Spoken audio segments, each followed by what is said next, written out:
ইসমানী মির্জা বসুবরাতে আপনাদের সবাইকে স্বাগত জানাচ্ছি। আমরা চলমান রাজনৈতিক সংকট ও নির্বাচন নিয়ে কথা বলবো। রাজনৈতিক সংকট শব্দটি আমরা এই কারণে ব্যবহার করেছি যে ফ্যাসিজমের বিদায়ের পর বাংলাদেশে যখন একটা নির্বাচনের দ্বার উন্মোচিত হতে যাচ্ছিল, ঠিক সেই সময় এসে আমরা দেখতে পাচ্ছি যে রাজনৈতিক দলগুলোর মধ্যে নানা রকমভাবে মতভেদ তৈরি হয়েছে। তবে আমরা খুবই আশাবাদী সে মতবিভেদ হয়তো বা দূর হবে। সে কারণে আমরা চলমান রাজনৈতিক সংকট ও নির্বাচন নিয়ে আমরা কথা বলবো। আমাদের সাথে আজকে অতিথি হিসেবে রয়েছেন আমার বাংলাদেশ পার্টি এবি পার্টির সম্মানিত চেয়ারম্যান জনাব মুজিবুর রহমান মঞ্জুর রয়েছেন আমাদের সাথে, এবং আমাদের সাথে আরেকজন অতিথি রয়েছেন রাজনীতির সংবিধান বিশ্লেষক দৈনিক বিভাগের নির্বাহী সম্পাদক সাংবাদিক সালাউদ্দিন রয়েছেন আমাদের সাথে। দর্শক, আমরা চলমান রাজনৈতিক সংকট ও নির্বাচন নিয়ে কথা বলবার প্রসঙ্গে আমি মঞ্জু ভাইকে দিয়ে শুরুটা করতে চাই যে ফেব্রুয়ারিতে নির্বাচনের যে ঘোষণা সেটি আমরা শুনতে পেয়েছি এবং সে বিষয়ে নির্বাচন কমিশন প্রস্তুতি গ্রহণ করছে। আমরা স্বরাষ্ট্রমন্ত্রীকেও বিভিন্ন জায়গায় মন্তব্য করতে দেখেছি। নির্বাচন কমিশনের পক্ষ থেকেও ইসি প্রধানও তিনি বক্তব্য করছেন। তিনি বলেছেন যে আয়নার মতো স্বচ্ছ নির্বাচন করার পথে হাঁটছে নির্বাচন কমিশন, একটা মন্তব্য করেছেন। আজকে তিনি রাজশাহীতে একটা কথা বলেছেন, আমি কোড আনকোড করে বলি, সেটি হচ্ছে এখনকার নির্বাচন কমিশন কোনো পক্ষপাতিত্ব করছে না, আমরা আইন অনুযায়ী নিউট্রালি কাজ করতে চাই। আমি কোড আনকোড করে বলছি, আমাদের এইখানে আগের মতো কোনো সমস্যা নাই, সরকারও অনৈতিক কোনো চাওয়া নেই, যদি সরকার চাইবেন যেদিন সেদিন এই চেয়ারে থাকবো না।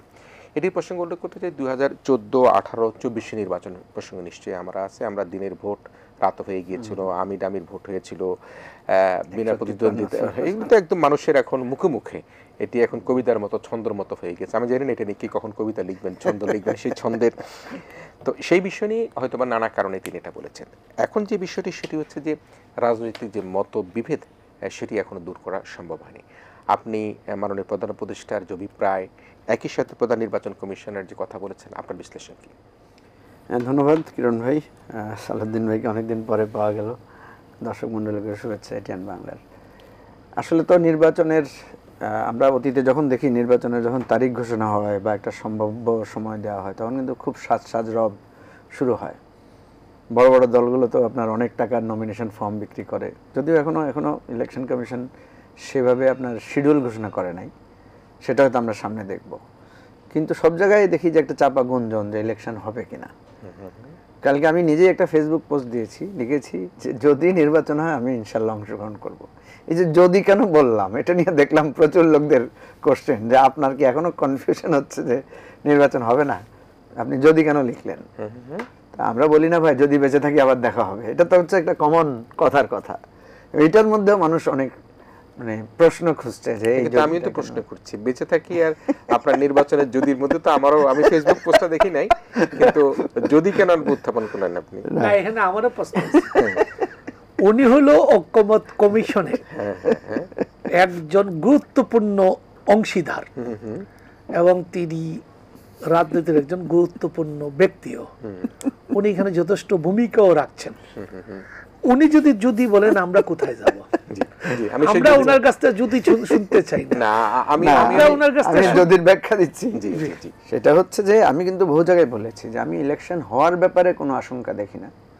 কারণ একটা ফেব্রুয়ারির পরে তো আমাদের জন্য সুযোগ নাই, কারণ ফেব্রুয়ারির পরেই তো রমজানের পরে আবার ওয়েদারগত পরীক্ষা, এরপরে যদি ইলেকশন করতে হয় আমাদেরকে ডিসেম্বরে করতে হবে।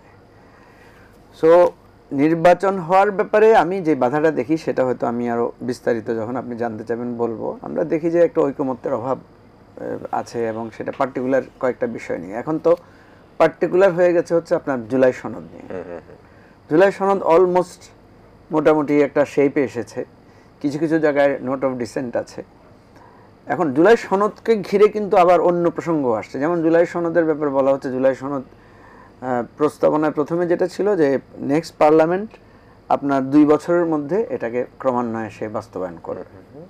তো এখন প্রশ্ন হচ্ছে আপনি যদি জুলাই সনদের আলোকে এই ইলেকশন না করেন বা জুলাই সনদকে যদি ইলেকশনের আগে বৈধতা না দেন, তাহলে ইলেকশনটাও তো অনেকটা অবৈধ হয়ে যাবে। কারণ আমাদের এগুলো আমার যুক্তি তর্কের কথা আর কি। প্রথম কথা হচ্ছে যে একটা পার্লামেন্ট অবৈধ একটা পার্লামেন্ট ছিল, কিন্তু ওইটা তো একটা কনস্টিটিউশনাল ফ্রেমওয়ার্কের মধ্যে হাসিনা ফেলেছে এবং বলেছে যে এটা সংবিধান রক্ষার জন্য নির্বাচন বা বাধ্যবাধকতা। তো সেই পার্লামেন্টটাকে তো আপনি বাদ দিয়েছেন, তাই না? আমাদের সাধারণত একটা পার্লামেন্টের পর একটা ইলেকশন হয়, তখন ওই ইন্টারিম টাইমের জন্য আপনি কিন্তু একটা ডক্ট্রিন অফ নেসেসিটির ভিত্তিতে দিয়েছেন। এখন এই সরকারের টেনিউর কতটুকু, বা এর টার্মস অ্যান্ড রেফারেন্স কি, এটা কিন্তু কোনো আপনার ওই 106 এর যে সংবিধানের ধারা, এখানে সংবিধান বিশেষজ্ঞ আছেন সাংবাদিক, সেখানে কিন্তু বলা নাই। তো অনেকে বলছেন যে এটা হচ্ছে টিল নেক্সট ইলেকশন হচ্ছে 2029। তো এই ধরনের বিতর্ক তোলার সুযোগ আছে। তো তার মানে হচ্ছে আমাদের এই অন্তর্বর্তীকালীন সরকার, এই সরকারের সকল কার্যক্রম তখনই বৈধ হবে যখন আপনি জুলাই সনদটাকে বৈধতা দিবেন, জুলাই সনদটাকে আপনি সাংবিধানিকভাবে স্বীকৃতি দিবেন। এখন যতক্ষণ পর্যন্ত এই জুলাই সনদ বাস্তবায়ন না হচ্ছে, জুলাই সনদটা অ্যাকসেপ্টেবল না হচ্ছে, ততক্ষণ পর্যন্ত আমরা যে গণ অভ্যুত্থান করেছি সেটা কিন্তু এক ধরনের নৈরাজ্য, সেটা কিন্তু আইন অমান্য করা, কারণ আমরা তো কারফিউ ভঙ্গ করেছি, তাই না? তো এখন এই প্রশ্নগুলো আসছে কেন? আসছে এই জন্য যে যখন দেখা যাচ্ছে যে আমি জুলাই সনদ মানছি কিন্তু বলছি এটা বাস্তবায়ন হবে পরে, কেন এটা আগে বাস্তবায়ন হতে অসুবিধা কি? আগে বাস্তবায়ন হওয়ার সাংবিধানিক কী কী অসুবিধা আছে আমরা সবাই মিলে সেটা দূর করি। এবং সেটার জন্য কিন্তু ঐকমত্য কমিশন এক্সপার্টদের ওপিনিয়ন নিয়েছে, আপনি দেখবেন পত্রিকায় নিউজও হয়েছে। এক্সপার্টরা ওপিনিয়ন দিয়েছে যে এটা আগে বাস্তবায়ন করার প্রসেস হচ্ছে একটা ফরমান আকারে জারি করা অথবা একটা গণভোট নেওয়া। এখানে আরও একটা প্রশ্ন উঠেছে যে আচ্ছা আপনারা ঐকমত্য কমিশনে যারা বসেছেন এরা তো একটা পার্টিকুলার পলিটিক্যাল পার্টি, সব লোক তো এখানে যায় নাই, এখানে সব শ্রেণী পেশার মানুষ তো মতামত দেয় না, মতামত দিয়েছেন আপনারা মাত্র 30টা বা 32টা রাজনৈতিক দল। কেউ কেউ বলেছে আওয়ামী লীগও নাই, কেউ কেউ বলেছে জাতীয় পার্টিও নাই, 14 দলও নাই, এগুলো তো আছেই। এর বাইরে দলের বাইরেও তো লোক আছে, কারণ আমাদের এই রাজনৈতিক পরিস্থিতির মধ্যে কয়টা লোক রাজনৈতিক দল করে? রাজনৈতিক দল করে না, আপনি তো কোনো রাজনৈতিক দল করেন না, সালাউদ্দিন ভাই কোনো রাজনৈতিক দল করে না, আপনি তো বলতেই পারেন যে আমি তো আমার কোনো প্রতিনিধিত্ব সেখানে ছিল না, আমার মতামত কই? তাহলে জুলাই সনদকে যখন আপনি গণভোটে দিয়ে দিবেন তখন আর কেউ বলতে পারবে না যে আমি এখানে বাইরে ছিলাম। সবাই যখন এটাকে বলবে তখন এটা অটোমেটিক্যালি এটা মোর দেন পার্লামেন্ট হয়ে যাবে, তখন যে পার্লামেন্টের চাইতেও শক্তিশালী হয়ে যাবে। যে গণভোট, পার্লামেন্ট তো হচ্ছে পরোক্ষ গণতন্ত্র। মানে জুলাই ভোট, গণভোট দেওয়ার প্রশ্ন হচ্ছে জুলাই সনদটা কি বাস্তবায়ন কখন হবে সেটা নিয়ে গণভোট কি? না, জুলাই সনদে তো বলা হচ্ছে যে এই যে আন্দোলনটা আমরা করলাম এটা মহান একটা কাজ করেছি। কনস্টিটিউশন তো এটা মহান কাজ না, কনস্টিটিউশন অনুসারে আমাদের যে এখন কনস্টিটিউশন আছে সেই অনুসারে কাজটা কি হয়েছে? মহান কাজ না, আইন ভঙ্গ হয়েছে। আমাদের যে মুক্তিযুদ্ধ করেছি এটা পাকিস্তানের ফ্রেমওয়ার্কে কি ছিল? বিদ্রোহ ছিল। কিন্তু এটা বাংলাদেশে যখন বাংলাদেশের ঘোষণাপত্রে বলা হয়েছে যে আমরা একটা মহান কাজের জন্য এই যুদ্ধটা করেছি, যখন এই ঘোষণাপত্রটাকে আপনি আনবেন, গ্রহণ করবেন, তখন এটা সাংবিধানিকভাবে স্বীকৃত হয়ে যাবে যে আপনার এই মুক্তিযুদ্ধটা হচ্ছে গণঅভ্যুত্থানের চরিত্র। তো আপনার আইন ভঙ্গ করা, কারফিউ ভঙ্গ করা, 144 ধারা ভঙ্গ করা, এটাই তো গণঅভ্যুত্থানের চরিত্র। সেটাই চরিত্র, আমি সেটাই বলছি যে গণঅভ্যুত্থান সবসময় আইন অমান্য করে, সংবিধান অমান্য করেই করা হয়। এবং করতে আমরা বাধ্য হয়েছি। আমরা কিন্তু এই জন্যই দেখবেন জুলাই গণঅভ্যুত্থানে যেহেতু সেহেতু বলা হয়েছে, যেহেতু এই কাজগুলো হয়েছে সেহেতু আমাদেরকে এটা করতে বাধ্য হতে হয়েছে। এইটাকে যখন আপনি বলছেন যে আমরা সবাই মিলে গ্রহণ করে নিচ্ছি, তো এই গ্রহণ করে নিলে আমরা যদি গণভোটও করে ফেলি তাহলে প্রসঙ্গ এই বিতর্কটা একদম চিরতরে স্থায়ী হয়ে গেল যে আমরা সবাই মিলে এটাকে একটা মহিয়ান কাজ হিসেবে নিয়েছি। এটাকে ভবিষ্যতে, এখানে দেখবেন জুলাই সনদে বলা হয়েছে এটাকে কখনো আর আইনগতভাবে চ্যালেঞ্জ করা যাবে না। এই যারা বিপ্লবী হয়েছে, যারা এই লড়াই করেছে, তারা হচ্ছে জাতির, মানে তাদেরকে একটা এই উপাধি দেওয়া হয়েছে, তাই না? তারা মানে এই জাতির জন্য তারা মহান আত্মত্যাগ করেছেন। কখনো কেউ যাতে আবার না বলে যে এরা অ্যানার্কিস্ট। অলরেডি কেউ বলার চেষ্টা করছেন, এখনই বলার চেষ্টা করছেন যে যারা নৈরাজ্য করেছে, পুলিশ মেরেছে, হাবিজাবি নানা কথা এখনই নানাভাবে আলোচনা করার সুযোগ আসছে। সেই জন্য এই বিতর্কটাকে আমাদের সবার স্বার্থেই বন্ধ করা উচিত। তো এই যে কেন একটার সাথে একটা রিলেটেড আমি আপনাকে বলি, এই জুলাই সনদটা যখন আপনি এখনই সেটেল করে ফেলবেন, আরও একটা প্রশ্ন আছে, এটা যে বললাম লম্বা সময় লাগে, সেটা হচ্ছে যে আমরা ধরেন 33টা দলের লোকেরা সেখানে স্বাক্ষর করলাম, এখন নেক্সট পার্লামেন্টে দেখা গেল 33টা দলের মধ্যে 30টা দলই নাই। তো 3টা দলের স্বাক্ষরওয়ালা এই ডকুমেন্ট যখন পার্লামেন্টে যাবে তখন বাকি 30 জন তো নাই। সেখানে যখন ওই 30 জনের কথার বাইরে কিছু হবে তখন তো বাইরে থেকে তারা চিল্লাচিল্লি করবে যে আমাদের স্বাক্ষরে, আমাদের সনদ, তারা বলছে আপনারা সনদ করছেন, পার্লামেন্টের কাছে এটার কি মূল্য আছে? এই ধরনের অনেকগুলো জটিলতা তৈরি হতে পারে। সো যেহেতু এটা একটা মহান কাজ, বিএনপিও মানে, আমরাও মানে, সবাই মানে, তো অসুবিধাটা কি? এটা আমরা এখনই সেটেল করে দেন পার্লামেন্টটা এটার আন্ডারে একদম বৈধভাবে আমাদের নেক্সট কাজটা শুরু হলো, কোনো অসুবিধা তো নাই। এই জিনিসগুলো নিয়ে অস্পষ্টতা বসে সমাধান করতে হবে।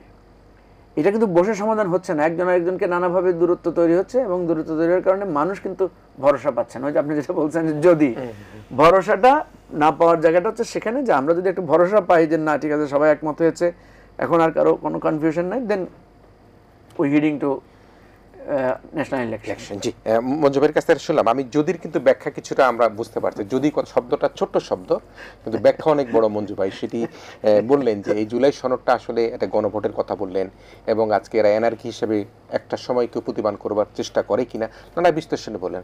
এবং যদির অর্থটা দিয়ে কিন্তু তিনি ছোট্ট একটা শব্দ, কিন্তু এর অর্থ কিন্তু অনেক বড়। যদি নির্বাচন হয়, আপনি কি? আচ্ছা, আমি তাহলে যদি দিয়ে শুরু করি। হ্যাঁ, যদির সমাধান আমার কাছে আছে। ম্যাজিশিয়ান, অনেক সমাধান আসলে আমার কাছে যদির সমাধান আছে। 90 সালে ফেরত যেতে হবে তাইলে। মঞ্জু ভাই জানেন, মঞ্জু ভাই তো তৎকালীন সময় বিখ্যাত ছাত্র নেতা। যখন 3 জোটের বৈঠক বসলো পল্টনে সিপিবির অফিসে, এরশাদ পদত্যাগ করলো, কে হবেন অন্তর্বর্তীকালীন সরকারের রাষ্ট্রপতি এটা ঠিক করা যাচ্ছে না। একদিন মিটিং হলো, ঠিক হলো না। দ্বিতীয় দিন মিটিং হলো, ঠিক হলো না। তৃতীয় দিন যখন বৈঠক বসলো, ওই যে 22 দলীয় ঐক্যজোট যেটা ছিল, মানে সর্বদলীয় ঐক্যজোট, ওই নারীরা কমিউনিস্ট পার্টির অফিসে ঝাড়ু নিয়ে ঘেরাও করছিল যে আজকে যদি নামটা ঠিক করতে না পারেন, সিদ্ধান্ত না নিলে, তাহলে ঝাড়ু পিটা করব। তারপরে নাম ঠিক হয়েছিল, জাস্টিস শাহাবুদ্দিন সাহেব হবেন অন্তর্বর্তীকালীন সরকারের প্রধান। তা আমার কাছে সমাধান আছে। সেটা হলো ওই যে শহীদ যারা হয়েছে, মা বোন আছে না, যেসব পরিবার শহীদ হয়েছে, ওরা ঝাড়ু নিয়ে আইসা ঐক্যমত কমিশনে 30টা থেকে 33টা রাজনৈতিক দল থাকে, এবং ঐক্যমত কমিশনের লোকজন এখানে থাকে, ওরা ঝাড়ু নিয়ে ঘেরাও করবে যখন তারা পারবে না তখন। এখন না যে ওখান থেকে আর বেরোইতে পারবে না বাবারা, সমাধান যদি না করো আমি ঝাড়ু পেটা করব। তাহলে যদির সমাধান আমি একটা দিলাম, যেটা 90-এর উদাহরণ দিয়ে। এখন আসেন, এরপরে যদি ঝাড়ু নিয়ে আসে তাহলে দায়ী কিন্তু আপনি হবেন বললাম। না দায়ী না তো, আমি গর্ববোধ করবো। গর্ববোধ করবো না, তোমার ঝাড়ু 500 কিনে আমি দেব, আমি ঝাড়ু দিয়ে ওখানে থাকবো, ওটা আমি করবো। ওইটা আমি করবো। কেন সমাধান করছেন না? একটা জাতীয় সংকটের সমাধানের জন্য। সত্য। আমি তো গুলি করতে বলতেছি না, অস্ত্র নিয়ে এখানে যাইতে বলছি না। ঝাড়ুর একটা শক্তি আছে, এটা একটা প্রতিবাদের শক্তি, এবং নারীরা এটা দেখাবে, আমি বিশ্বাস করি, এবং এটা সমাধান হতে হবে। কারণ এই যে ইস্যুটা, এই যে আমাদের সংস্কারকে কেন্দ্র করে বিচার এবং সংস্কার, দুইটা নিষ্পত্তির সঙ্গে আমাদের নির্বাচন ফেব্রুয়ারির সঙ্গে যুক্ত। এখন সমস্যাটা কোথায় হয়েছে? 2 জায়গায়। একটা হলো কিছু কিছু বিষয় এখনো ঐক্যমত হয় নাই। এর মধ্যে মোটা দাগে হচ্ছে পিয়ার মানে উচ্চকক্ষের পিয়ার, নিম্ন কক্ষের না। মানে যে উচ্চকক্ষ হবে তাতে পিয়ারের দাবিটা জোরালো আছে। বাংলাদেশ কিছু রাজনৈতিক দলের জোরালো দাবি আছে যে উচ্চকক্ষে পিয়ার হওয়ার। আরেকটা হলো যেটা বাস্তবায়ন কিভাবে হবে। উচ্চকক্ষের পিয়ার নিয়ে বিএনপির ছাড়া অন্যান্য রাজনৈতিক দল, বিএনপির সমমনা রাজনৈতিক দল ছাড়া অন্যান্য রাজনৈতিক দলের মত হলো ভোটের আনুপাতিক ভিত্তিতে হবে। বিএনপিও পিয়ারের কথা বলে, সেই পিয়ারটা হচ্ছে এই রকম, সংসদ সদস্যদের আনুপাতিক সিটের আনুপাতিক ভিত্তিতে হবে, যেভাবে আমাদের মহিলা সদস্যরা হয়। এখন এটার সমাধান আছে, 2 পক্ষের একটা সমাধানে আসতে হবে। তো সমাধান কি আমি বলে দিচ্ছি, ওনার সঙ্গে একটু আলোচনা হয়েছে। 50 ভাগ আনুপাতিক বিটার ভিত্তিতে হবে, আর 50 ভাগ সংসদের আসনের ভিত্তিতে হবে। এটা তো একটা গণতান্ত্রিক একটা সমাধান হয়ে যাবে। তাহলে পিয়ার যদি হয়ে যায়, মোটা দাগের সমাধান, মানে বাকিগুলা ছোট, মোটা দাগের ছোট্ট না হলেও কয়েকটা ইস্যুজ আছে, যেমন ধরেন আমাদের জাতীয় প্রতিষ্ঠান বলতে দুর্নীতি দমন কমিশন, পাবলিক সার্ভিস কমিশন, নির্বাচন কমিশন এবং তত্ত্বাবধায়ক সরকার ইত্যাদির ব্যাপারে ছোটখাটো, এটা পুরো বিষয় না। যেমন তত্ত্বাবধায়ক সরকারের প্রশ্নে সকল রাজনৈতিক দল ঐক্যমত হয়েছে, বিএনপি ছোট্ট নোট অফ ডিসেন্ট দিছে। সেটা হলো এইখানে যেটা হয়েছিল, এটার সাথে অনেকেই যুক্ত ছিল, আমিও যুক্ত, যে কিভাবে তত্ত্বাবধায়ক সরকারটা গঠন হবে। একটা স্টেপ, প্রথম পদক্ষেপ ফেল করলে দ্বিতীয় পদক্ষেপ ফেল করলে তৃতীয় পদক্ষেপ একটা ধারণা পশ্চিমা বিশ্ব থেকে নেওয়া হয়েছে, অস্ট্রেলিয়াতেই এই বিধানটা আছে। সেটা হলো আপনার যারা এই কমিটির মেম্বার আছেন, এই মেম্বাররা, নামটা ভুলে গেছি, নামটা কি দিয়েছিলাম, ওই মেম্বাররা সবাই, যে সব নাম আসবে মেম্বাররা সবাইকে, এই নামের সবাইকে ভোট দিবে। এটা হচ্ছে নামটা ভুলে গেছি, আচ্ছা মনে হলে বলবো। সবাইকে ভোট দিবে। বলবেন যে এই কমিটি আছে 5 সদস্যের, নাম আসছে ধরেন 5টা, 5 জনের নাম নিয়ে সিরিয়ালে দিবে। বিরোধী দল থেকে আসলো, কমিটির থেকে আসলো, সরকারি দল থেকে আসলো, 5টা নাম আসবে। তো এটা প্রথম ধাপ আছে কিভাবে সমাধান করা, দ্বিতীয় ধাপও আছে সমাধান করার কি পদ্ধতি, যদি ঐক্যমতের মাধ্যমে আলাপ আলোচনার ভিত্তিতে রাজনৈতিক দল করবে। এটা কারণ আমাদের বাংলাদেশের রাজনৈতিক দলের প্রতি মানুষের আস্থা থাকতে হবে তো, যে এরা একটা সংকটের সমাধান করবে। সর্বশেষ র্যাঙ্কিং চয়েস কি, 5টা নাম আসলে 5 জন সবাই ভোট দিবে, ক্রমিকের 1 2 3 4 5। যেমন আপনার নামটা কেউ 1-এ দিল, কেউ 2-এ দিল, কেউ 3-এ দিল, 5 জনকে 5টা ভোট দিবে। যার ভোটটা বেশি হবে সেই হয়ে যাবে তত্ত্বাবধায়ক সরকারের প্রধান। এটা হচ্ছে সবশেষ ফেল করলে। আমাদের যখন ফেল করলো কেএম হাসান সাহেব, এটা আমাদের অপশনগুলো সঠিকভাবে তখন অনুসরণ করা হয় নাই। এটা হলো বিএনপি এই জায়গায় বলছে যে না, আমরা যদি ফেল করি তাহলে সংসদ পার্লামেন্টে যাবে। এই জায়গায় বিএনপি তার বিপদটা, তার যে ভয়াবহ বিপদ, সেটা এখনো বুঝতে পারে নাই।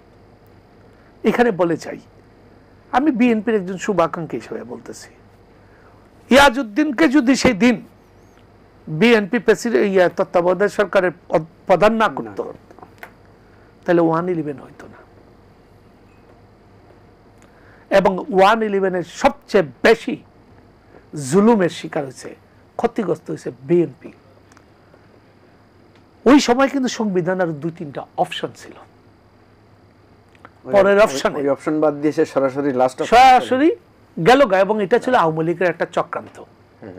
আওয়ামী লীগ কিন্তু লাস্ট অপশনের ব্যাপারে কোন দাবি তুলে নাই, ওইটাতে সমর্থন দিয়ে আসে বঙ্গভবনে গিয়া ইয়াজউদ্দিনকে। এটা ছিল একটা চক্রান্ত। বিএনপি তার জ্ঞান বুদ্ধির অভাবে চক্রান্ত ধরতে পারে নাই, কারণ আওয়ামী লীগ এই চক্রান্তের মধ্যে বিএনপিকে ফেলাইছে। কদিন পরে তারা ইয়াজউদ্দিনকে ফেলাই দিছে। পরে একটা 111 যেটা হলো মইনুল আহমেদের, নতুন একজন আসলেন বাংলাদেশ ব্যাংকের গভর্নর, আর ইয়াজউদ্দিন তার জায়গায় চলে গেলেন। বিএনপি যদি এটা সংসদের ব্যাপার নিয়ে আসে, ধরে নিচ্ছি আমরা বাংলাদেশে যে বিএনপি হবে সরকারি দল, মানে সরকার গঠনটা বিএনপি করবে, তাহলে সংসদের হাতে গেলে 151 জন সদস্য তাদের হাতে থাকবে। তার মানে এই তারা যে তত্ত্বাবধায়ক সরকারটা ঠিক করবে, এটা কে ঠিক করলো? বিএনপি ঠিক করলো। বিএনপি ঠিক করবে। এইটাই ওটার ব্যাপারে আমরা, যেখানে আপনি খেয়াল করেন সবে মিলে ঠিক করাটা আর বিএনপি একা ঠিক করাটা তাদের জন্য কি বিপদ নিয়ে আসবে। সেই জন্য আমরা যারা ঐক্যমত, আমরা বলি না, আমি তো ঐক্যমত কমিশনের কেউ না, আমি একজন দূরের একজন সহযোগী।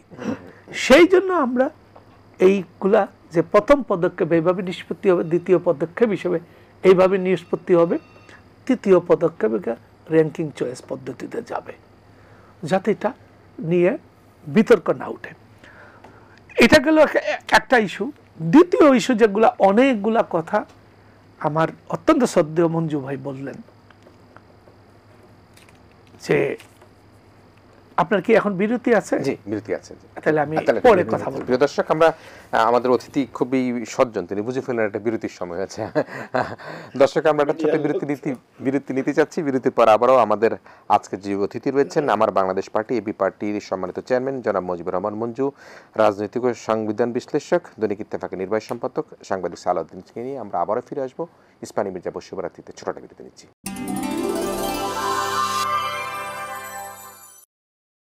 ইস্পানি মির্জা শুভরাত্রিতে আমরা চলমান রাজনৈতিক সংকট এবং আসন্ন নির্বাচন নিয়ে কথা বলছিলাম। আমাদের সাথে অতিথি হিসেবে রয়েছেন জনাব মুজিবুর রহমান মঞ্জু, এবি পার্টির সম্মানিত চেয়ারম্যান, রয়েছেন রাজনৈতিক ও সংবিধান বিশ্লেষক, দৈনিক ইত্তেফাকের নির্বাহী সম্পাদক, সাংবাদিক সালাউদ্দিন। সালাউদ্দিন, আপনি আপনার কথা শেষ করতে পারেননি, আমরা থামিয়ে বিরতিতে চলে গিয়েছিলাম। আচ্ছা, তারপরে কয়েকটা প্রশ্ন এখানে উঠছে। একটা হলো যে সংস্কারের কিছু কিছু জিনিস নিয়ে এখনো ঐক্যমত হয় নাই, আর প্রধানত হলো সংস্কারটা কিভাবে বাস্তবায়ন হবে।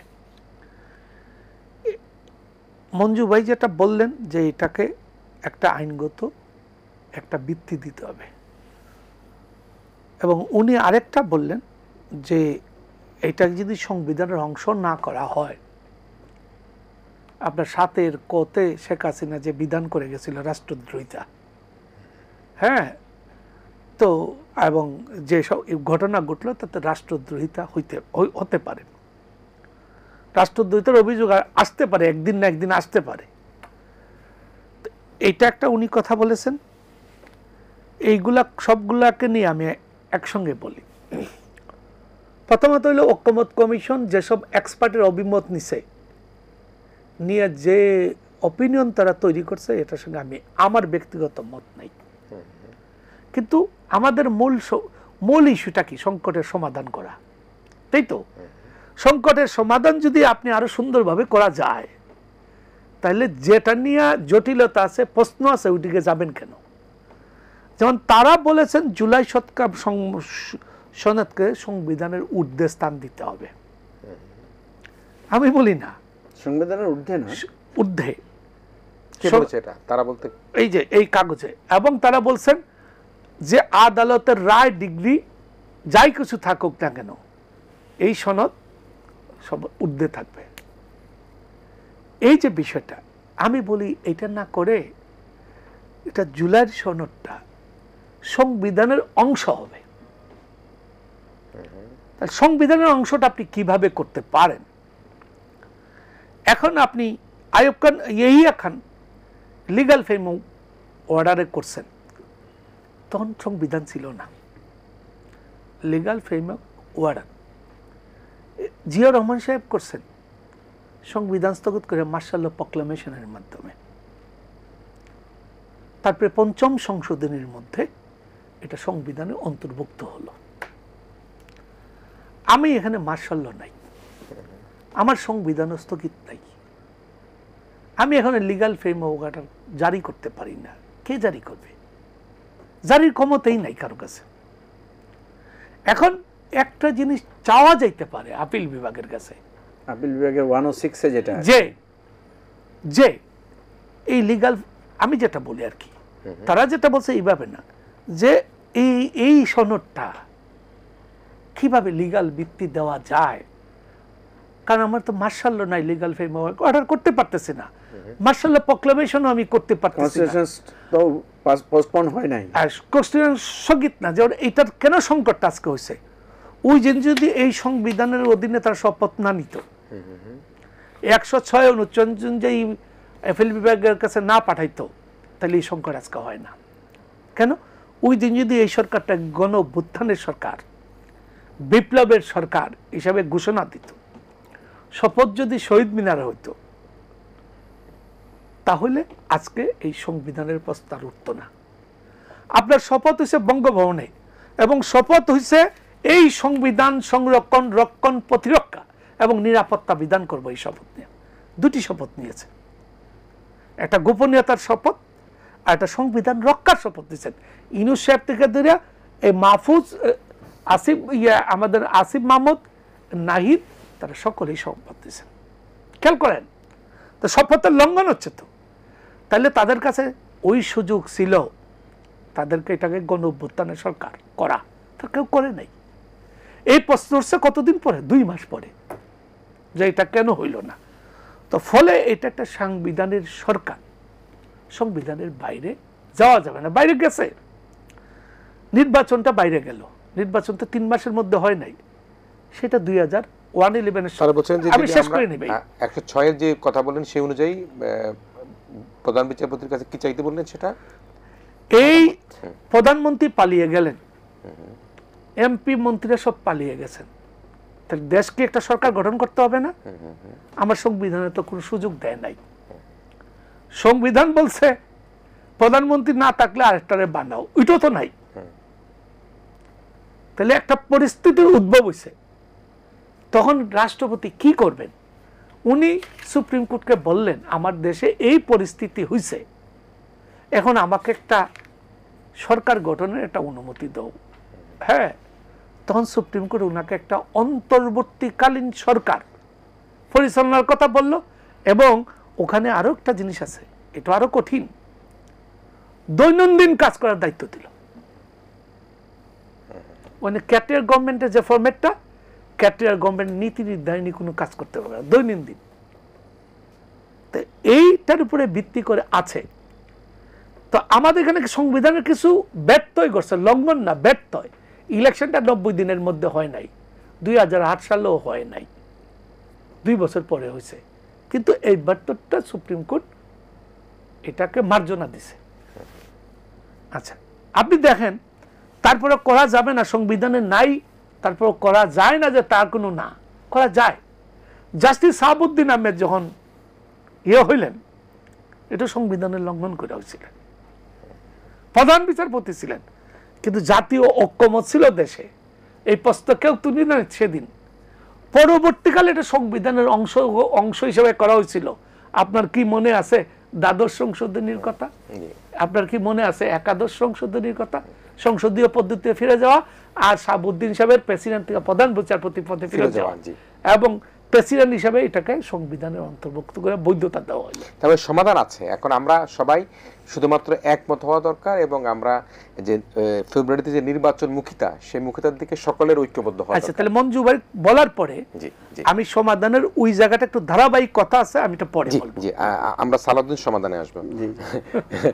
মঞ্জু ভাই বলবেন, সমাধানের রাস্তা আসলে খোঁজা দরকার। সেটি হচ্ছে যে এত প্রাণ, এত হত্যা, এবং এই যে 15-16 বছর অন্যায় অত্যাচার, জুলুম, গুম, খুন, হত্যা, সব কিছুর পরে কিন্তু এই অবস্থায় এসে কিন্তু যেটি বললো যে আমাদের যারা জুলাই হত্যার শিকার হয়েছে, যারা আহত হয়েছে, তাদের পরিবাররা কিন্তু আমাদের প্রতি এক ধরনের, রাজনৈতিক দলগুলির প্রতি এক ধরনের তাদের মানসিকভাবে একটা বিতিশ্রদ্ধা চলে আসতে পারে। সমাধানটা কীভাবে করা যেতে পারে? না, যারা আহত হয়েছেন বা যারা স্বজন হারিয়েছেন, তাদের কিন্তু একটা স্পষ্ট বক্তব্য আছে। আমি তাদের যতগুলো মিটিংয়ে গিয়েছি, তাদের প্রায় মিটিং হয়, বিভিন্ন রকমের মিটিং হয়, সবগুলো মিটিংয়ে গিয়েছি, তাদের একটা স্পষ্ট বক্তব্য হচ্ছে আমাদের বিচারটা আমরা দৃশ্যমান দেখতে চাই।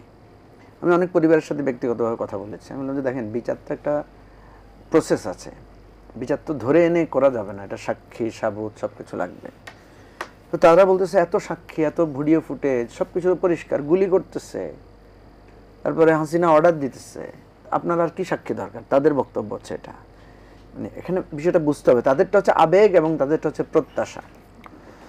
এখন আমরা যখনই তাদেরকে বলছি এই কোর্ট তো আছেই, সরকার তো বদলাবে, কিন্তু এই কোর্ট তো থাকবে, তারা বলছে না, আমরা আস্থা রাখতে পারি না।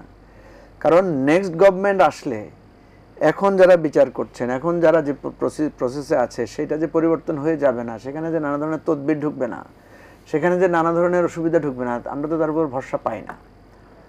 এই জায়গাটায় আমরা যদি সকল রাজনৈতিক দল বসে তাদের সাথে একটা বাইলেটারাল আমরা যদি একটা কমিটমেন্ট দিই, দেখেন আপনাদের সাথে আমাদের চুক্তি, যেই সরকারে আসুক, কিরণ ভাই আসুক, সালাউদ্দিন ভাই আসুক, আমি আসি, আমরা এই বিচারটা করে যাবো। এটা কিন্তু জুলাই সনদেও রাখা হয়েছে। এই জন্য বারবার কেন আমরা জুলাই সনদকে রেফার করছি, জুলাই সনদে অনেকগুলো বিষয় অন্তর্ভুক্ত আছে।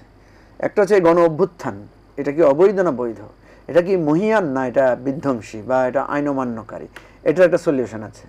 গণ অভ্যুত্থানে আমাদের সংস্কারের কথাগুলো বলা আছে, আমরা নেক্সট রাষ্ট্রটাকে কীভাবে পরিচালনা করতে চাই, আইন বিভাগ, বিচার বিভাগ কীভাবে আলাদা আলাদা করে কাজ করবে, ন্যায়িক পদ্ধতি কী হবে, কিভাবে আমরা আগের বলি না যে আগের বন্দোবস্ত চাইতে নতুন বন্দোবস্ত, এখানে নতুন বন্দোবস্তের কিছু অঙ্গীকার অভিপ্রায় বলা আছে। 3 নম্বরে বিচারের কথাটা বলা আছে যে বিচার করা হবে, কাউকে এখানে ছাড় দেওয়া হবে না এবং এই বিচারটা অব্যাহত রাখা হবে। এবং যারা শহীদ হয়েছে তারা আমাদের মানে আমাদের মুক্তিদাতা, এই জাতির এই ক্রান্তি লগ্নে তারা আমাদেরকে মুক্তির একটা পথ দেখিয়ে দিয়েছে।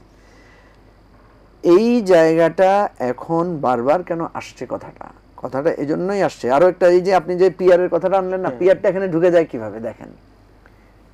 আপনি দেখবেন যতগুলো জরিপ হয়েছে, জরিপে দেখা যাচ্ছে একটা দল বেশি ভোটে, ধরেন বিএনপির কথা বলা হয়েছে যে বিএনপি 17% বা 12% পাচ্ছে। তো আমাদের এটা যেহেতু সিস্টেম, ভোটের সিস্টেমটা হচ্ছে ফার্স্ট পাস্ট দি পোস্ট, আপনি আমি উনি, আমরা ইলেকশন করছি। জরিপটা হয়েছে কিন্তু র্যান্ডম, প্রত্যেক আসন কেন্দ্রে, কারণ তারা তো স্যাম্পলিং করেছে ওইভাবে। তো আপনি যদি 12% পান, আমি যদি 10% পাই, উনি যদি 7% পায়, এমপি হবে কে? যিনি 12% পাচ্ছেন তিনি হচ্ছেন। তাহলে 300 আসনেই যদি 12% করে এক দল পায়, তো 300 আসনেই তো একটা দলে জিতবে। মানে আমি যুক্তির কথা বলছি, যুক্তিতে যদি এটা বলে। কারণ আপনি যদি বলেন যে না পার্সেন্টেজ ভেরি করবে, সেটাও হতে পারে, সেটা আলাদা জিনিস। আমি যখন এই এই এই এই মানে জরিপকে ধরবো এবং ফার্স্ট পাস দি পোস্টে, তাহলে দেখা যাচ্ছে যে আপনিই হচ্ছেন সব আসনে জিতবেন। আমি 11% ভোট পেলে তো আমার লাভ নাই, উনি 9% ভোট পেলে তো ওনার লাভ নাই, যিনি 12% পাবেন উনি তো জিতবেন। আচ্ছা, কিন্তু এটা যদি পিয়ারে হয় কি হবে? আপনি বেশি আসনে জিতবেন, আমি একটু কম আসনে জিতবো, উনি আরো কম আসনে জিতবে, কিন্তু তিনজনই আমরা কি করব? আমরা তিনজনই পার্লামেন্টে থাকবো। একটা সমস্যা হচ্ছে আপনি হয়তো একভাবে ক্ষমতা যেতে পারবেন না, তখন আপনার ওনার সাহায্য নিতে হবে, আমার নিতে হবে। তো এখন আমাদের আবার কেউ কেউ বলে যে অসুবিধা কি, মিলেমিশে রাষ্ট্র চালান, আপনারা এককভাবে চালাবেন কেন? এককভাবে চালাতে গিয়ে তো আপনারা স্বৈরাচার হচ্ছেন। এগুলো হচ্ছে যুক্তি তর্কের কথা। এখন এই কারণেই কিন্তু পিয়ারটা চলে আসতেছে। আপনি যদি মনে করেন আমি স্বাক্ষর করছি, কিন্তু আমি তো এরপরে তো আমার আর কোনো অধিকার নাই, আমার আর কথা বলার অধিকার নাই। আমার কথা বলার অধিকার ততক্ষণ আছে যতক্ষণ পার্লামেন্ট নাই। পার্লামেন্ট যখন হয়ে যাবে, তখন আমি যদি পার্লামেন্টে না থাকি, আমার আর সেইটার ব্যাপারে আমার আর কোনো কর্তৃত্ব নাই, আমার আর কিছু বলার নাই। আচ্ছা, বাংলাদেশে কোন জিনিসটা চ্যালেঞ্জ হয় নাই বলেন তো? এই যে যেটাকে ইনডেমনিটি দেওয়া হয়েছে, সেটা তো পরে চ্যালেঞ্জ হয়েছে। সুতরাং আমার এই জুলাই সনদ যে চ্যালেঞ্জ হবে না, কেউ এসে বলবে না যে আমরা জুলাই সনদ মানি না। ধরেন ভবিষ্যতে যে রাজনৈতিক দলগুলো এই প্রসেসের মধ্যে ছিল না, আমরা 33টা রাজনৈতিক দল ছিলাম, আরো তো বাংলাদেশে 200 রাজনৈতিক দল আছে, ওরা যদি বলে যে আমরা তো এটার প্রসেসে ছিলাম না, আমরা জুলাই সনদ মানি না। বাংলাদেশে কেউ 2 কোটি লোকের একটা সমাবেশ করে এসে বললো যে আমরা জুলাই সনদ মানি না, আমরা এটার প্রসেসে ছিলাম না, হইতে তো পারে। সেই জন্যই ওই কথাটা আসতেছে যে আপনি একটা না একটা মানেন। আপনি যখন আপনি এই যে পিয়ারে যাবেন, পিয়ারের কথাটা একটু হিস্ট্রিটা বলি, কেন পিয়ারের কথাটা এসে গেল এখন, এটা জানতে হবে। এটা না জানলে দেখা যাবে এই ভুলগুলো হবে। ঐকমত্য কমিশনের আগে কিন্তু আলাদা আলাদা কমিশন ছিল, সংবিধান সংস্কার কমিশন, নির্বাচন সংস্কার কমিশন ইত্যাদি। তো সংস্কার কমিশনগুলো আমাদের কাছে প্রস্তাব চেয়েছে, আপনারা কি সংস্কার চান? কমিউনিস্ট পার্টি, বামপন্থী দলগুলো, ইসলামিক দলগুলো, এনসিপি, আমরা সবাই বলেছি আমরা পিয়ার চাই। কারণ আমাদের পিয়ারের বিষয়টা আমরা এই জন্যই চাই, কারণ ফার্স্ট পাস দি পোস্টে যে সিস্টেমটা, এই সিস্টেমটা এখানে ম্যানিপুলেট করা হয়েছে। এখানে নির্বাচন পদ্ধতি বলে কিছু না, আমি জোর জবরদস্তি করে আপনার থেকে 10টা ভোট বেশি পেলে আমি জিতে যাচ্ছি, ফলে আমি মারধর করে নিয়ে নিচ্ছি। এটা অপপ্রয়োগ হয়ে এটা একটা প্রাতিষ্ঠানিক রূপ লাভ করে ফেলেছে এইভাবে ভোট করাটা, এবং হইতে হইতে তো এটা রাতেই ভোট হয়ে যাচ্ছে এখন। আর একসময় এরশাদের সময় বাক্স নিয়ে যাইতো, তারপরে হইলো 14তে হইলো মানে অগ্রিম প্রত্যাহার করে আগে ভোট হয়ে গেল, আর 24 এলে তো হয়ে গেল, তো রাতে ভোট হয়ে গেল, বা ওই ডামি, এরপর আসলো ডামি, আরো আরো ফরমেশন চেঞ্জ। তখন নির্বাচন মানে ঐকমত্য কমিশন আমাদের সাথে নেগোশিয়েট করলেন। কারণ আমাদের সাথে কি নেগোসিয়েশন হয়েছে বলি, আমাদেরকে বলেছে যে দেখেন, এখন যদি এই পিআর সিস্টেমে ইলেকশন হয়, তাহলে তো কেউ এককভাবে সরকার গঠন করতে পারবে না। এদিকে আওয়ামী লীগের ষড়যন্ত্র, এদিকে ভারতীয় আধিপত্যবাদ, এদিকে রাষ্ট্রীয় আমাদের এত চাপ, তো একটা ভোলাটাইল গভর্নমেন্ট হবে। এই আলোচনায় গিয়ে আমরা বলেছি ঠিক আছে, আপনারা যদি এটা করতে না চান, তাহলে আপার হাউসে আপনারা যদি পিআর করেন, তাহলে আমরা ঠিক আছে, আমরা এখানে ছাড় দিব। তার মানে আপনারা বলছেন যে লোয়ার হাউস যেটা, সেটা নরমাল সনাতন পদ্ধতিতে নির্বাচন সেটা হোক, আমরা বলেছি। আপনারা বলেছেন আমরা এই জায়গায় ছাড় দিয়েছি। এটা কারা কারা ছাড় দিয়েছে? আমরা আর এনসিপি ছাড় দিয়েছি। আচ্ছা, যে লোয়ার হাউস হবে, লোয়ার হাউস হবে ফার্স্ট পাস দি পোস্ট মানে সনাতন পদ্ধতি, আর আপার হাউসে হতে হবে পিআর। পিআর, আচ্ছা। যদি আবার পিআর আপার হাউসের না হয়, তাহলে আমরা বলছি আমরা আপার হাউস চাই না। এবং লোয়ার হাউসে আমরা তখন মিক্সড পিয়ারের কথা বলেছি। আচ্ছা আচ্ছা, এখন কিন্তু জামাত, ইসলামী আন্দোলন বাংলাদেশ, কমিউনিস্ট পার্টি, আরো যত পার্টি, এরা কিন্তু এটা বলে না, এরা পিয়ারই চাইছে। এখন দেখেন, যখন ঐকমত্য কমিশন আমাদের সামনে ইয়াতে নিয়ে গেল, মানে চূড়ান্ত প্রস্তাবে নিয়ে গেল, তখন ওনারা আমাদের সাথে যে নেগোসিয়েশনটা হয়েছে সেটা ওনারা সামনে এনেছেন, যে ঠিক আছে লোয়ার হাউসে ফার্স্ট দিয়ে পোস্ট হবে, আপার হাউসে পিয়ার হবে। বিএনপি সেখানে নোট অফ ডিসেন্ট দিয়েছে। তাহলে তো আমরা একটু কনফিউজ হয়ে গেলাম, তাহলে তো এটা পাশ করাইতে পারলেন না আমাদের এই ঐকমত্য কমিশন। তাহলে আমাদের শর্ত অনুসারে তো আমরা, তাহলে আমাদেরটা না হইলে আমরা আবার আপার হাউস চাই না, আমরা আবার মিক্সড পিয়ারে যাব, ঠিক আছে, আপনাদের পুরান জায়গায় ফিরে আমরা পুরান জায়গায় ফিরে যাবো, এটাই তো নিয়ম কথা।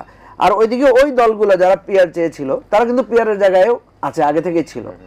এখন আপনি যদি এখন বলেন যে পিয়ারটা হঠাৎ করে আসলো কেন, হঠাৎ করে আসে নাই, কিন্তু আসে ঐকমত্য কমিশন দেয় নাই। ঐকমত্য কমিশন নিজে একটা, ঐকমত্য কমিশন নিজেরও তো একটা ডিসক্রিমিনেশন পাওয়ার আছে, সে নিজে থেকে এটা দিয়েছে। এখন ওই দলগুলো বলতেছে আমরা দিছিলাম পিয়ার, আপনারা পিয়ার আনলেন না, আপনারা ইয়ে করছেন। আমরা যা একটু মডারেট ছিলাম আমাদেরকেও তো তারা বঞ্চিত করেছে। দেখা যাচ্ছে বিএনপি যখন মানতেছে না, এটা নিয়ে আমরা কনফিউশনে পড়ে গেলাম।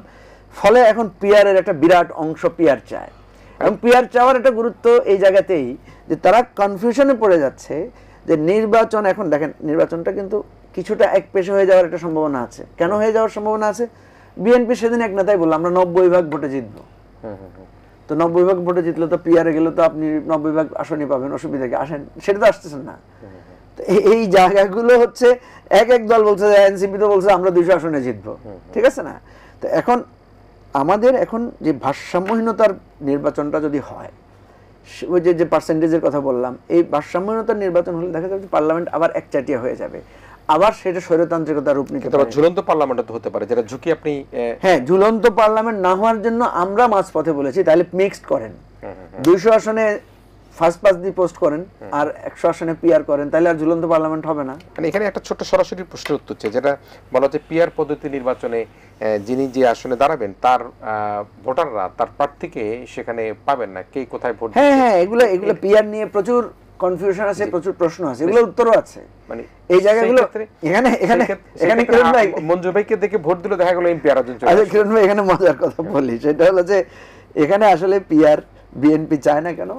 বিএনপি জানে যে সে যদি 40 ভাগ ভোট পায় সে সিট পাবে 120টা, কিন্তু সে যদি ফার্স্ট পাস দিয়ে পোস্টে 40 ভাগ ভোট পায় সে 240, 45, 80 আসনে জিততে পারে। এটা আপনাকে আপনি সহজে বুঝবেন এই হিসাবে। আবার আপনারা মনে করেন যে আপনারা যদি ওই নির্বাচনে আপনারা কিছু নাও পাইতে পারেন। হ্যাঁ, এটাই তো স্বাভাবিক। আমি যদি 10% ভোটও পাই আর 40% আমি তো জিতবো না কোনো আসনে। এখন এখানে পিআরের আসল তর্কটা হচ্ছে কে জিতবে না এটা নিয়ে। আর বাকি যেগুলো তো এগুলো কুতর্ক। কেন কুতর্ক আমি বলি, প্রত্যেকটার সমাধান আছে। আপনি যে বলছেন যে আমি কাকে ভোট দিব জানি না, এটা জানারও ব্যবস্থা আছে। পিআর পদ্ধতি যে এমন না যে আপনি চিনবেন না কাকে ভোট দিবেন, কারণ আপনাকে তো লিস্ট প্রোভাইড করারও সিস্টেম আছে।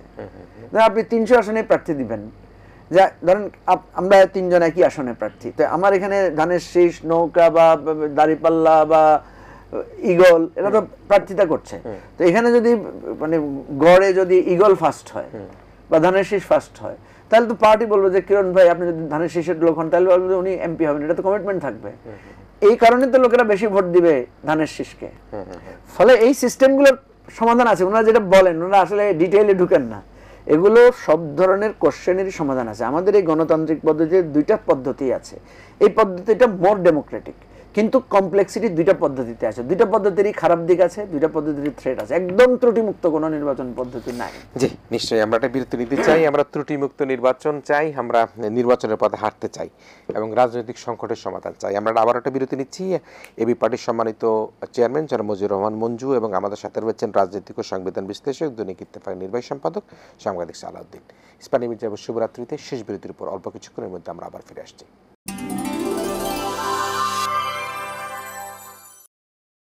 ইস্পানি মির্জা শুভরাত্রিতে শেষ বিরতির পর আমরা আবারও ফিরে এসেছি। চলমান রাজনৈতিক সংকট ও নির্বাচন নিয়ে আমরা কথা বলছিলাম। আমাদের সাথে অতিথি হিসেবে রয়েছেন এবি পার্টির সম্মানিত চেয়ারম্যান জনাব মুজিবুর রহমান মঞ্জু, রাজনীতি ও সংবিধান বিশ্লেষক, দৈনিক ইত্তেফাকের নির্বাহী সম্পাদক সাংবাদিক সালাউদ্দিন রয়েছেন আমাদের সাথে। আমরা আসলে পিআর এবং নির্বাচন ইস্যুতে অনেক কথা বললাম। আমি দু একটা কথা ছোট ছোট করে আলোচনা যুক্ত করতে চাই, আপনি আপনার মতো করে আপনি যুক্ত করতে পারেন। সেটা হচ্ছে যে এখন যে দূরত্বটা বাড়ছে এই দূরত্বটা বাড়ার পাশাপাশি কিন্তু আমরা দেখেছি যে একটা আওয়ামী লীগের অফিস কিন্তু হয়েছে আমাদের সরকারের পক্ষ থেকে, কিন্তু ভারত সরকারকে বলা হয়েছে দিল্লিতে এবং কলকাতায় যে অফিস করা হচ্ছে সে বিষয়ে ভারত কিন্তু বলছে তাদের সেটি নজরে নাই। তো এরকম প্রেক্ষাপট যদি চলতেই থাকে, যেটি মঞ্জু ভাই বলছেন পিআরের ভালো দিকে কথা বলছেন, আমার কালকের অতিথি আসবেন তিনি হয়তো বলবেন পিআরের খারাপ দিক, এবং আমরা কিন্তু এক ধরনের পাটাপুতার মধ্যে আছি আমরা যারা সাধারণ মানুষ। কি হবে, পিআর ভালো না নন পিআর ভালো? এবং এই অবস্থার মধ্যে আসলে এই ঠেলাঠেলিতে ফ্যাসিজম ফিরে আসার কোনো শঙ্কা আছে কিনা? শুনেন, পিআর ভালো, পিআর বহাবো খারাপও। পিআর ভালো উচ্চকক্ষে,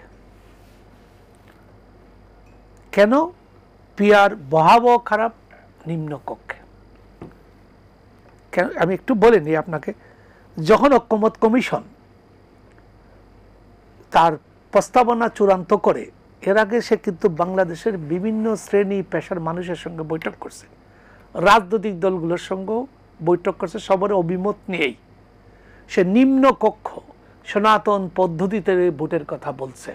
যেটা মঞ্জু ভাই বললেন যে সরকার একটা অস্তিত্বের সংকটে পড়বে যদি নিম্নকক্ষে পিআর হয়। আমি আপনাকে ছোট্ট 2-3টা উদাহরণ দেব। আমি বলে নিচ্ছি আপনার এখানে যে বাংলাদেশ একটা গভীর সংকটের মধ্যে পড়বে। 2বার বলি, বাংলাদেশ একটা গভীর সংকটের মধ্যে পড়বে পিআর হলে। আমি বেশি দূর যাব না, পাকিস্তানের আমলের কথাই বলবো। পাকিস্তানের 7 জন প্রধানমন্ত্রী এই মানে সরকার গঠন নিয়ে সংখ্যাগরিষ্ঠ আসনের সংকট ছিল। এই মানে সংখ্যাগরিষ্ঠ আসন না পাওয়ার সংকটের কারণে 7 জন প্রধানমন্ত্রী পাকিস্তানে 1 থেকে 2 বছরের মধ্যে 7 জন প্রধানমন্ত্রী হয়েছে। তারপরে ইতিহাস হচ্ছে এই 7 জন হওয়ার পরে যখন কোনো একটা সরকার পাকিস্তান আমলে 1947 থেকে, আমি 70-এর আগের ঘটনা বলতেছি, বেশি দিন আগের কথা না, 7 জন 1 বছর, বেশিরভাগ লোক 1 বছর থাকতে পারছে। 1 থেকে 2 বছরের মধ্যে 7টা প্রধানমন্ত্রীর পরিবর্তন হয়েছে। এইটার প্রভাব গিয়ে পড়লো পাকিস্তানে। এরপরে মার্শাল ল, নেপাল ঘন ঘন সরকার পরিবর্তন হয়েছে।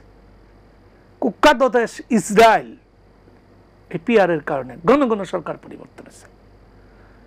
পিআর আমাদের মতো একটা তৃতীয় বিশ্বের দেশ, নানান রাজনৈতিক, নানান মতাদর্শ, নানান সংকট, ভারতের মতো একটা দেশ এখানে আমাদের একটা এই গণঅভ্যুত্থানের বিরুদ্ধে দাঁড়ায় আছে।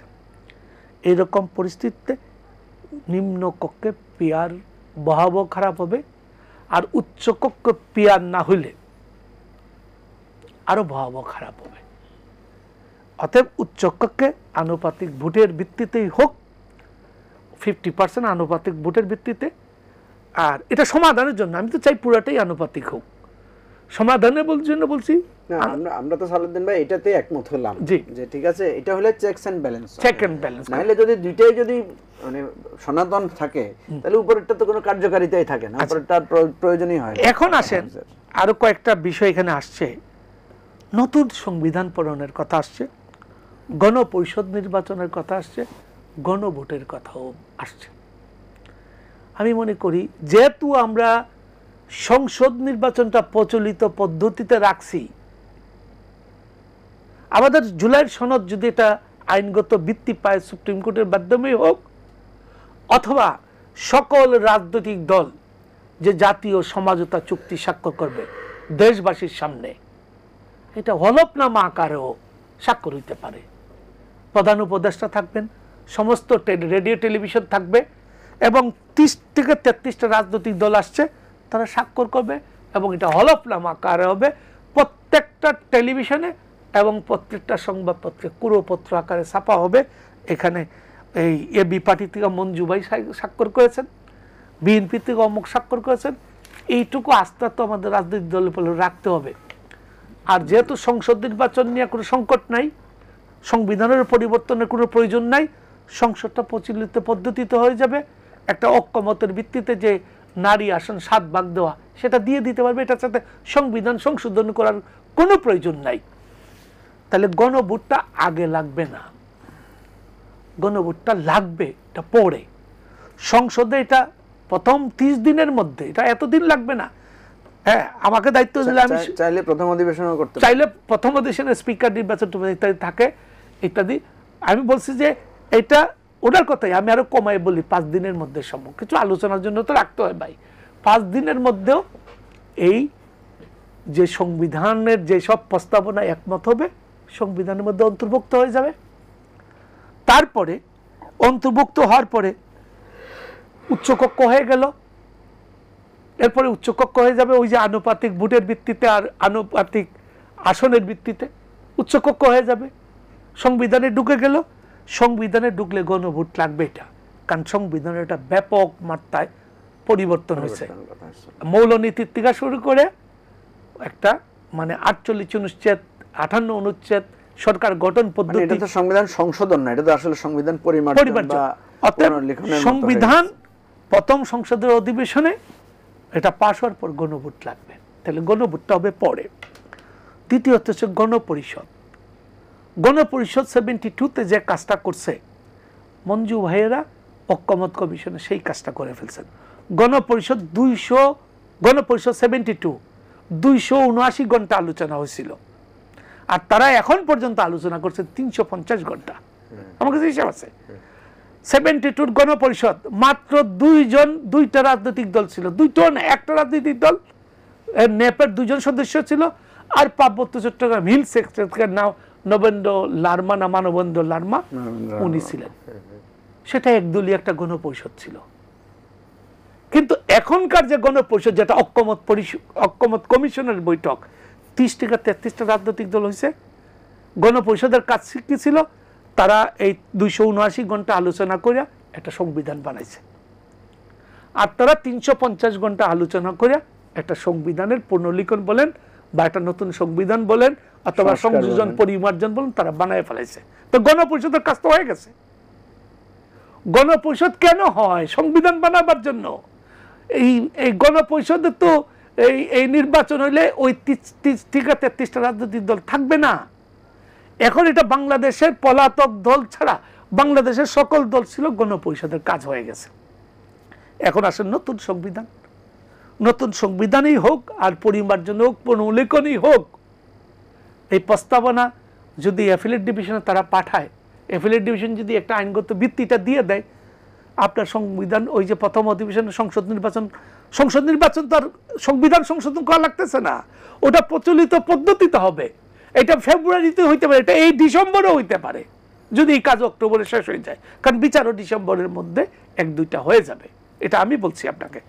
তো ফলে সংবিধান এই সংশোধনও যদি অ্যাফিলিয়েট ডিভিশন অনুমোদনও না দেয়, জাতীয় ঐক্যমতের ভিত্তিতে, জাতীয় সনদের স্বাক্ষরের ভিত্তিতে এই সংবিধানে সংশোধন হয়ে যাবে সংসদের প্রথম অধিবেশনে। যদি তখন বিএনপি বা অন্য দল বেইমানি করে, এটা 1 মাসের মধ্যের ঘটনা, তো জাতির সামনে তো জাতি দেখবে এটা বেইমান দল বা অমুক দল, জামাত যদি বেইমানি করে, তাহলে এই বেইমানির প্রতিকার কি কিভাবে করবে? জনগণ বেইমানির প্রতিকার করবে ভোটের মাধ্যমে, অন্য কোনো মাধ্যম নাই। কোন রাজনৈতিক দল যদি বেইমানি করে, গণঅভ্যুত্থান আছে আর কি, আরেকটা আছে ভোটের মাধ্যমে, একটা হলো গণঅভ্যুত্থান। আমিও স্বীকার করে নিলাম, গণঅভ্যুত্থানের মাধ্যমে করবে, নাহলে ভোটের মাধ্যমে করবে। ফলে এইগুলা কোনো সংকট না। সংকট সব কথাটা হলো আপনার জিনিসটা কি, এর সমাধানটা আপনার হয়ে গেলেই হইল। এখানে ওই অহেতুক বিতর্ক লাগে না। নতুন সংবিধান, গণপরিষদ, গণভোট, হ্যাঁ, তবে গণভোট তো লাগবেই। তা আমি মনে করি নির্বাচনটা ফেব্রুয়ারির মধ্যে হওয়া উচিত, দ্রুত হওয়া উচিত। কেন? আমি এটা ইউনূস সাহেবের ব্যর্থতার কথা বলতেছি না, ওনার অনেক সাফল্য, কিন্তু একটা অন্তর্বর্তীকালীন সরকার যখন দেশে থাকে তখন অর্থনীতি স্থবির হয়ে যায়, বিনিয়োগ হয় না। যারা বিনিয়োগ করবে দেশের, যারা ব্যবসায়ী সমাজ, তারা অপেক্ষায় থাকে যে একটা স্থায়ী সরকার যেন আসে। বাংলাদেশের 2টা বড় শক্তি, এই 3টা বড় শক্তি নির্বাচন চাচ্ছে। একটা প্রকাশ্যে আমাদের সেনাপ্রধান বলে দিয়েছেন, আর ব্যবসায়ীরা দ্রুত একটা নির্বাচন চাচ্ছে। আর একটা বড় রাজনৈতিক দল বাংলাদেশে বিএনপি ফেব্রুয়ারির মধ্যে নির্বাচন চাচ্ছে। ফলে আপনি ফেব্রুয়ারির মধ্যে নির্বাচন চাওয়াটা তো দোষের না, নির্বাচন হওয়াটা। এই আজকেই বোধহয় সংবাদ সম্মেলন করে আমাদের আক্তার বলেছেন ফেব্রুয়ারি হইতে কোনো আপত্তি নাই, তাহলে আপত্তি কি এই জিনিসগুলো সংবিধানে ঢুকা? মঞ্জু ভাইকে কিছু বলবার সুযোগ দিব কিনা আমরা? আমি মঞ্জু ভাইটা পুরাটাই শেষ আমার কাছে। মঞ্জু ভাই শেষ করতে আছি। জি না, কথা সালেউদ্দিন ভাই যেটা বললেন নির্বাচন চায় না, তো উনি যে বললেন নির্বাচন চায় এরা চায়, নির্বাচন চায় না এমন কথা তো কেউ বলে নাই। কথা হচ্ছে যে রিকোয়ারমেন্ট গুলোর ব্যাপারে বলছে, নাইলে হবে কি এই রিকোয়ারমেন্ট গুলো তো এক্সিস্ট করে যাবে। কারণ কালকে যে নির্বাচিত সরকার আসলো সেই সরকারের কাছে তো এই দাবিগুলো রয়ে যাবে। যখন এই দাবিগুলো পূর্ণ হবে না তখন সেই অশান্তি বা আমরা যেটার জন্য ভয় পাচ্ছি সেটা তো কন্টিনিউ করবে। আপনি যেটা বলছেন যে মানে বিনিয়োগ, আপনি যেটা বলছেন মানে মানে দেশে একটা শান্তি শৃঙ্খলা ফিরে আসে, সেই শৃঙ্খলাটা তো নাও আসতে পারে। সেই জন্য সমাধান নির্বাচন পিছানো না। আমি ওনার কিছুটা একমত সালাউদ্দিন ভাইয়ের সাথে, সেটা হচ্ছে আমাকে এই জিনিসগুলো সমাধান করেই নির্বাচনে যেতে হবে, এবং সেটার জন্য নির্বাচন পিছানোরও দরকার হবে না। কারণ আমি তো বলছি বিচারের তো একটা দৃশ্যমান ফলাফল আমরা পাবো ডিসেম্বরের মধ্যে, কিছু না কিছু জুলাই সনদের মধ্যেই কিন্তু সংস্কার, উনি যেটা বলছেন গণপরিষদ সবকিছু এসে যাচ্ছে। এটাকে যদি আপনি একটা প্রপারলি সলভ করে ফেলতে পারেন তাহলে শান্তিপূর্ণভাবে আপনি নির্বাচনে যেতে পারবেন। এখন নির্বাচনটা যেহেতু নির্বাচনের জায়গায় আরেকটা সংখ্যা যেটা রয়ে যাচ্ছে, সেটা আমি যে কথাটা একবার বলতে চেয়েছিলাম কিন্তু বলা হয় নাই, সেটা হচ্ছে নির্বাচন যদি এক পেশে হয়ে যায় তাহলে একটা প্রশ্ন আসবে এবারে, যেমন এবারে যদি ভোটার মানে কম হয়, মানে ভোট প্রদানের হার কম হয়, আওয়ামী লীগ কিন্তু বলবে ঠিক আছে যে এই নির্বাচন তো গ্রহণযোগ্য নয়, এখানে যদি 50% কম যদি ভোট কাস্ট হয়। সেই জন্য আমাদেরকে, আমরা যেহেতু একসাথে মিলে একটা গণঅভ্যুত্থান করেছি, একসাথে সবার অংশগ্রহণের মধ্যে দিয়ে নির্বাচনটা লাগবে, এবং সেখানে সবার মতামতটাকে অ্যাকোমোডেট করতে অসুবিধাটা কোথায়? আমি যেটা বলি যে জুলাই সনদটাকে আপনারা একটা নিয়ম মানে বাস্তবায়নের জায়গায় নিয়ে বিতর্কটা শেষ করে দিলে সমস্যাটা কথা। আপনি তো বলতেছেন আমি এটা মানবো, কথাটা খুব পরিষ্কার কিরণ ভাই, আমি আপনার সাথে স্বাক্ষর করলাম যে এটা আমি ওই আপনার মানে ম্যানেজার সাহেবের রুমে যাওয়ার পরে আমরা এটা বাস্তবায়ন করবো। আমরা বললাম যে না, এটা এখন থেকেই এটা ক্লিয়ার, এটা বাস্তবায়ন হয়ে গেছে ধরে নেন। আপনি যখন ঢুকবেন এটা বাস্তবায়ন মেনে নিয়ে ঢুকবেন, আপনার কাছ থেকে আর এটার জন্য আলাদা করে মানে ক্লিয়ার করতে হবে না, এটা বাস্তবায়ন আকারেই যাবে। পার্থক্যটা শুধু এখানে, যখনই আপনি বলেন যে না আমি ওখানে গিয়ে করব, তখন সংশয়টা তৈরি হয়, প্রশ্নটা তৈরি হয়। আরও এই যে আপনি যেটা বলছেন যে সন্দেহ সংশয়, কেন সন্দেহ সংশয় তো হওয়ার কারণ আছে। কারণ দেখেন বিএনপির 31 দফার মধ্যে এই সব কথাগুলো বলা আছে। বিএনপির 31 দফার মধ্যে বলা আছে যে আগামী দিনে তারা প্রধানমন্ত্রী, রাষ্ট্রপতি, আইন বিভাগ, সাংবিধানিক প্রতিষ্ঠানগুলোর মধ্যে এক ধরনের ভারসাম্য, ক্ষমতার ভারসাম্য আনবেন এবং সেগুলোকে ট্রান্সপারেন্ট এবং শক্তিশালী করবেন। এটা কিন্তু একটা নীতি কথা। সংস্কার কমিশনে আমরা আলাপ করলাম যে কোথায় কিভাবে এদেরকে আপনি মানে সমন্বয় করবেন, কিভাবে এদের পাওয়ার ডিস্ট্রিবিউশনটা করবেন। এক্সিকিউটিভ মানে বিএনপির ওই কথাটাকে বাস্তবায়ন যখন আলোচনায় আসছে তখন আপনি নোট অফ ডিসেন্ট দিচ্ছেন। তাহলে এই সংশয়টা তো তৈরি হচ্ছে কেন? আমরা তো এখন কেউ সরকারি দল বিরোধী দল না, আমরা তো সবাই মনে করছি যে আমরাই মানে সবাই মিলে এটা, যদি এটাকে আপনি গণপরিষদ আকারে ধরেন তাহলে তো আমরা সবাই ইকুয়াল গণপরিষদ মেম্বার। তো এখানে তো আমরা আগামী দিনে রাষ্ট্রটা যেভাবে দেখতে চাই সবাই মিলে তো একরকম দেখবো। আপনি যখন মনে করেন যে এটা বাস্তবায়নযোগ্য না, তার মানে আপনি প্রচ্ছন্নভাবে আপনাকে নিজেকে সরকার মনে করছেন। তা এই যে আপনি বলছেন কেন অবিশ্বাস, কেন প্রভেদ, এই প্রভেদটা তো এখানে এই কারণেই তৈরি হচ্ছে। আমি আশাবাদী, আপনি যে প্রশ্নটা ওনাকে করছেন উনি জবাব দেন, চালাক মানুষ তো, খুব বুদ্ধিমান মানুষ। কথা হচ্ছে আমরা কোনো সংকট দেখি কিনা, ফ্যাসিবাদ ফিরে আসার কোনো সম্ভাবনা দেখি কিনা। আমি ফ্যাসিবাদ ফিরে আসার কোনো সম্ভাবনা দেখি না, কারণ পৃথিবীর ইতিহাসে যারা গণ অভ্যুত্থানে পালিয়ে গেছে তারা কখনোই গণতান্ত্রিকভাবে আর ক্ষমতাসীন হতে পারে নাই। আমি দেখি অন্যটা, হাসিনাকে তো পালাই দিলাম, এরপরে আমরা যারা ওটার সাথে বেইমানি করবো আমাদেরকেও সেই ফ্যাসিবাদের পরিণতি ভোগ করতে হবে, সেটা তো আমার জন্য ভালো হবে না। আপনি ধরেন আমরা দুজনে মিলে আপনাকে ভাগাই দিলাম, আপনাকে পালাই যেতে বাধ্য করলাম, এরপরে উনি আমাকে পালাই যেতে বাধ্য করলো, আলটিমেটলি তো পরে তো আমি আর আপনি কি আবার এক হয়ে যাব, তাই না? এটা আবার একটা সমস্যা। মানে ফ্যাসিবাদ খুশি হবে, আমাদের মধ্যে দ্বন্দ্ব দেখে ফ্যাসিবাদ তৃপ্তি পাবে, কিন্তু ফ্যাসিবাদ ফিরে আসবে না, বরং আমাদের মধ্যে যারা ফ্যাসিবাদ হওয়ার চেষ্টা করবে আজ হোক কাল হোক তাদেরকে ফ্যাসিবাদের পরিণতি ভোগ করতে হবে। আমাদের একদম সময় শেষ, তারপর আমি মনে হচ্ছে যে সালাউদ্দিন ভাই একটু ওনার মনে খুঁতখুঁত থেকে যাচ্ছে, 30 সেকেন্ডে কিছু বলে শেষ করতে চাই। না, আপনি একটা প্রশ্ন আমাকে করেছিলেন ভারতে আওয়ামী লীগের রাজনৈতিক কার্যক্রমের বিষয়ে। আমাদের সরকার থেকে আহ্বান জানানো হয়েছিল, আপনি জানেন যে আমাদের এখানে ছোট্ট ভারত দুইজন ভারতের স্বাধীনতাকামী, কেউ বলে স্বাধীনতাকামী আর ভারত বলে বিচ্ছিন্নতাবাদী, পরেশ বনরুয়া এবং অনুপ চাটিয়া ছিলেন। তার জন্য একটা বন্দি বিনিময় চুক্তি হয়েছিল। বাংলাদেশ কিন্তু ভারতের সঙ্গে সুসম্পর্ক বজায় রাখার জন্য ওদেরকে ভারতের হাতে হস্তান্তর করেছিল। ভারতের উচিত আমাদের যারা এখানে ফৌজদারি অপরাধ অভিযুক্ত তাদেরকে আমাদের কাছে ফেরত দেওয়া। যতদিন ভারত এটা না করবে ততদিন পর্যন্ত ভারতের সঙ্গে বাংলাদেশের সুসম্পর্ক প্রতিষ্ঠিত হবে না। এখন আরেকটা জিনিস আপনাকে বলে নিই, প্রধান উপদেষ্টার সঙ্গে মোদির যখন বৈঠক হয়েছিল, মোদি একটা ধাপ্পাবাজি কথা বলছিল। সেটা হলো যে অনলাইন মিডিয়ায় কথা বললে আমি কিভাবে বাধা দিব।